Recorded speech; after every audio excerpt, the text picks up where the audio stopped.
Bienvenue dans Une œuvre, une histoire, une voix, le podcast qui te raconte une nouvelle chaque semaine dans le creux de l'oreille. Une nouvelle inspirée d'une de mes œuvres, dans laquelle je est toujours une femme. C'est moi, c'est toi, c'est une femme imaginée, une fille, une mère, qui vit des émotions, des rencontres, qui se questionne, qui solutionne, qui se perd, qui se retrouve, qui se construit. Parfois, il est question d'arbres, de feuilles, mais pas toujours. En revanche, toujours, il y a une graine que je sème dans le creux de ton oreille.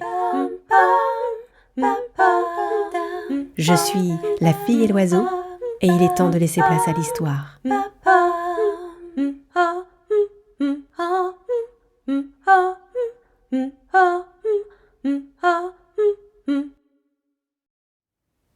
Petite note.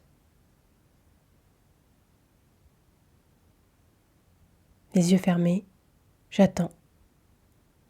J'attends encore un peu parce que je sais que ça sert à rien de se précipiter. Se précipiter, ça veut dire que je vais commencer à sentir mon corps ankylosé, encore dans cette anesthésie paralysante. Elle l'était pour mon bien, je le sais bien. Alors j'attends.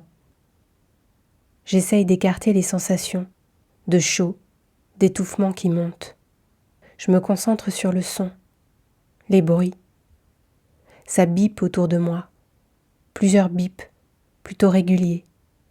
Ce son, si typique de l'hôpital. Des voix me parviennent. Des voix qui me semblent douces. Elles ne s'adressent pas à moi, alors je reste dans ma bulle. Mes paupières sont tellement lourdes. J'ai un peu peur d'avaler ma salive, parce que j'ai peur que ça mette en évidence que c'était là, que c'est là que le spectacle s'est joué pour moi, là, dans ma gorge. Alors je me plonge dans un autre monde puisqu'il n'y a rien d'autre à faire. Il y a quelques mois, la peur m'a paralysée. J'ai tout jeté, instruments, partitions, j'ai même décidé de geler ma voix.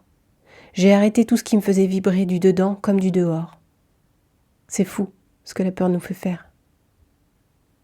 Moi qui fais ça depuis toujours, m'enivrer de notes, de clés, de rythmes, de sons, de pousser ma voix, de travailler tous les jours dans cette douceur enivrante, même si certains morceaux qui sortent de moi peuvent être forts, rapides, sombres. Mon corps et mon esprit ont une grande palette de couleurs, et ce n'est pas que du pastel. Heureusement que je vis seule, parce que ça aurait pu être un calvaire pour celles et ceux avec moi. D'ailleurs, tous les autres n'ont pas compris. Ils m'ont dit d'en parler avec quelqu'un qui m'accompagnerait. C'est drôle de dire à quelqu'un qui ne parle pas, d'aller parler, non ? Parfois, il serait bon de garder nos conseils pour soi, d'autant que je n'ai rien demandé à personne. J'ai juste arrêté le son. Je ne voulais plus rien entendre, ni de l'extérieur, ni de l'intérieur.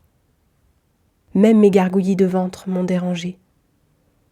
Je n'ai donc dit à personne, avant ce jour cotonneux, que je préférais me préparer à ne plus m'entendre chanter. Et je me disais que si ma voix n'était plus, alors à quoi bon jouer ? À quoi bon inventer, créer ? Serait-ce même encore possible ? Moi, l'autodidacte, qui a tout appris sur le tard, qui a bûché comme une acharnée et qui savoure depuis peu la reconnaissance. Comment me sortir de ça ? Comment ?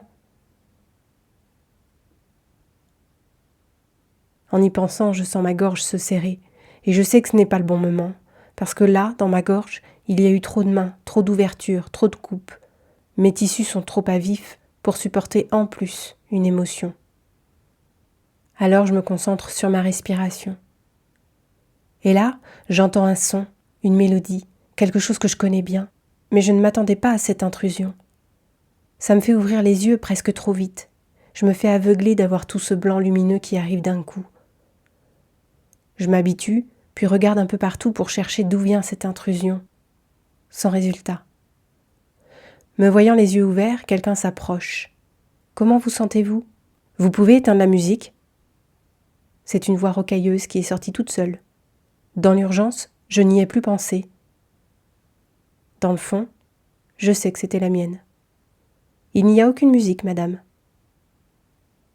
Elle continue à me parler, mais je ne l'écoute plus, tout attentive aux petites notes qui se jouent en moi dans ma tête, parce que c'est la seule explication. Je sens doucement la force monter, cette sensation que j'ai écartée de ma vie pendant plusieurs mois et qui d'un coup a décidé de revenir en force, malgré ma décision. Je ferme mes yeux de nouveau et je vois mes doigts jouer et écrire ces petites notes. Des notes que je connais, mais qui chantent une autre musique, une nouvelle musique. Au vu de la situation, il va me falloir attendre, j'en ai bien peur. Il va même sûrement y avoir une semaine un peu difficile, mais en entendant ces petites notes, je sais que le plus difficile est derrière moi maintenant.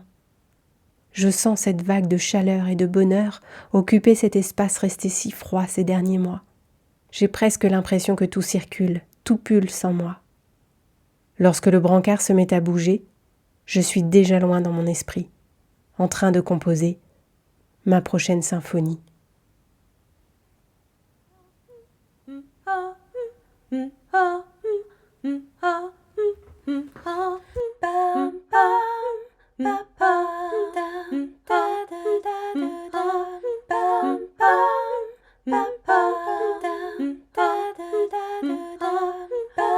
Merci d'avoir écouté cette histoire.